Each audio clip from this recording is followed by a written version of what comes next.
Mi nombre es Josep Mayolas y soy el responsable de la unidad VIH-Sida del Clínic de Barcelona. Os doy la bienvenida a esta serie de cápsulas que en breves minutos vamos a desarrollar a partir de una serie de puntos que hemos considerado que pueden ser interesantes para la audiencia. La primera cápsula corresponde a mujer y VIH. Este es un tema tremendamente importante por cuanto la mujer en el mundo del VIH está infrarrepresentada en ensayos clínicos y de hecho en la vida real tiene una serie de problemática que es muy importante de tener en cuenta para poder hacer la mejor y la más fina asistencia a nuestras pacientes. Para ello tenemos al doctor Esteban Martínez, a la doctora Berta Torres y a la doctora Ana González, todos ellos miembros de la unidad VIH del Clínic, que nos van a desarrollar este tema. Así pues, sed todos bienvenidos. En el año 2022 se calculaba que había 39 millones de personas que vivían con VIH en el mundo, de los cuales el 95% son adultos y en su conjunto predominan las mujeres con una ratio aproximadamente de 53% a su favor. Esta representación mayoritaria de mujeres es mucho más evidente en el África subsahariana, que es la parte del mundo que concentra una mayor cantidad de personas que viven con VIH, donde el porcentaje de mujeres que viven con VIH es del 63%. Pero aún es más evidente en las personas con VIH adultas jóvenes, donde las mujeres en el África subsahariana superan a los hombres por 3. En nuestro medio, en España, en Cataluña, en Europa occidental en general, las mujeres tienen una representatividad más escasa, lo cual es bueno, pero también significa que las directrices, las recomendaciones, la inclusión en estudios, en cualquier tipo de pautas, va a llevar de la mano recomendaciones primariamente hechas para hombres, para personas masculinas que viven con VIH y que, por tanto, puede que no se ajusten a las necesidades que tienen las mujeres. Cuando consideramos las diferencias entre hombre y mujer respecto al VIH, tenemos que diferenciar dos dimensiones. Una sería la dimensión género, género femenino, género masculino, y la otra la variable sexo como una variable biológica. Sexo femenino al nacimiento, mujer al nacer, o sexo hombre al nacimiento.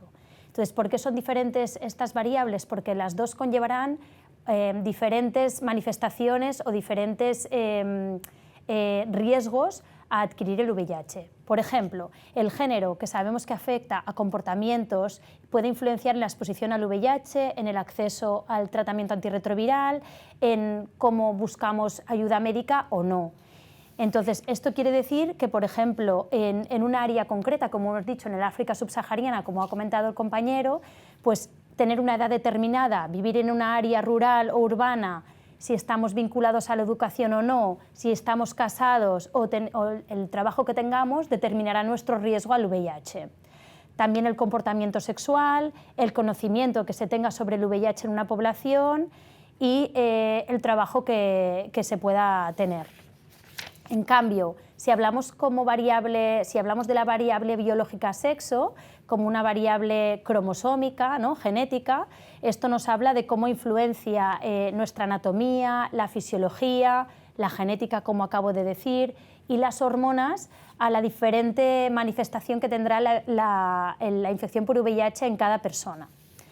Es conocido que las mujeres, cuando adquieren la infección por VIH, presentan unas cargas virales, que es la replicación del virus en sangre, mucho menores que el hombre.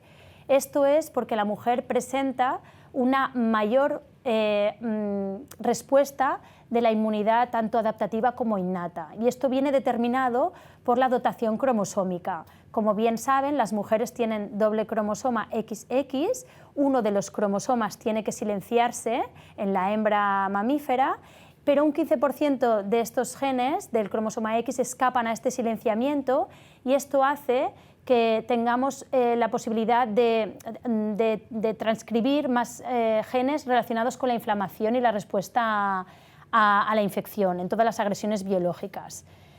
También las hormonas sexuales en la mujer son una causa diferencial que pueden hacer que tengamos una respuesta más potente al VIH con esa menor carga viral al diagnóstico, que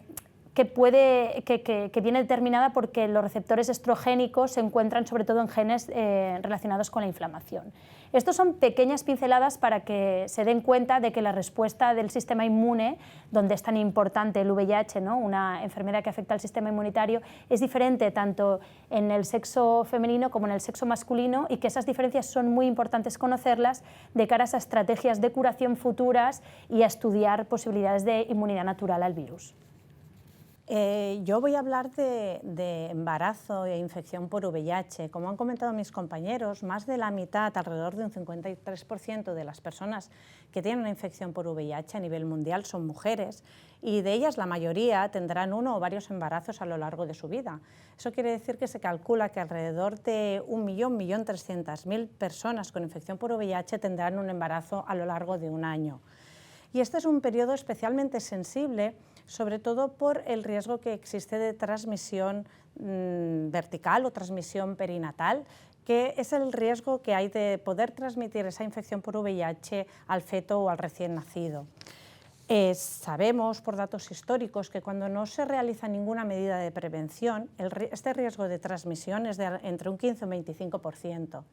Sin embargo, a día de hoy tenemos muchas medidas de prevención que van a hacer que este riesgo en los embarazos bien controlados disminuya hasta hacerse prácticamente inexistente. Iremos comentándolo, pero el pilar fundamental aquí va a ser el tratamiento antirretroviral. Para poder hacer un buen manejo de las personas embarazadas con infección por VIH es fundamental tenerlas diagnosticadas. Por eso es obligatorio en el embarazo, en el primer trimestre, hacer un cribado de la infección por VIH. En aquellos casos que se considere indicado, repetirlo en el tercer trimestre. No es la situación ideal, pero si no tenemos información previa, en el momento del parto es obligado a hacer un test rápido de VIH si no tenemos información previa. En aquellas personas que ya tienen una infección por VIH y están en seguimiento y en tratamiento, es muy importante que establezcamos un diálogo con ellas para saber qué planes de futuro tienen, si tienen deseo gestacional, si han pensado en un embarazo, si no, para poder prever esta situación con las mejores garantías, para poder hablar de riesgos, de medidas preventivas y llegar a este momento en las condiciones ideales. El tratamiento antirretroviral, como comentábamos, es un pilar fundamental. Se ha de realizar en todas las personas con infección por VIH, pero en el embarazo es especialmente importante. De hecho, lo ideal es estar en tratamiento antirretroviral incluso antes de quedarse embarazada, antes de la concepción. Y fundamental mantenerlo de forma constante durante todo el embarazo, el parto y el posparto. En el contexto del embarazo vamos a utilizar determinados fármacos antirretrovirales, aquellos de los que tenemos datos tanto de seguridad como de eficacia en el contexto de embarazo.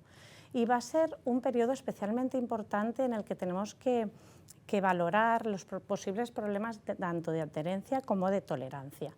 Todo ello con el objetivo de conseguir y mantener una carga viral indetectable durante todo el periodo, de hecho idealmente ya desde antes del embarazo, desde el momento de la concepción, pero fundamental mantenerlo durante todo el embarazo, el parto y el posparto. Y es uno de los motivos por los que hacemos cargas virales de forma más frecuente durante este periodo. Otro pilar fundamental en el seguimiento de estos embarazos es el manejo pluridisciplinar, la colaboración entre los diferentes equipos de obstetricia, de infectología, de pediatría y otros profesionales que puedan estar implicados en el manejo de estos embarazos. El momento del parto va a ser también un momento de especial importancia. Históricamente se había recomendado realizar cesáreas en estos casos para disminuir el riesgo de transmisión vertical. A día de hoy sabemos que esto no es necesario en todos los casos, que aquellos embarazos que han estado bien controlados, en los que hemos conseguido mantener una carga viral indetectable, no va a ser necesario. Se puede optar a una vía vaginal del parto, a no ser que haya otras condiciones obstétricas que recomienden otra cosa. Y lo mismo ocurre con los tratamientos antirretrovirales adicionales endovenosos que se realizan en el momento del parto. Actualmente únicamente se hacen en determinados supuestos. En los recién nacidos también se va a realizar un tratamiento preventivo con fármacos antirretrovirales que van a ser diferentes en duración y en pautas en función del riesgo que se asuma.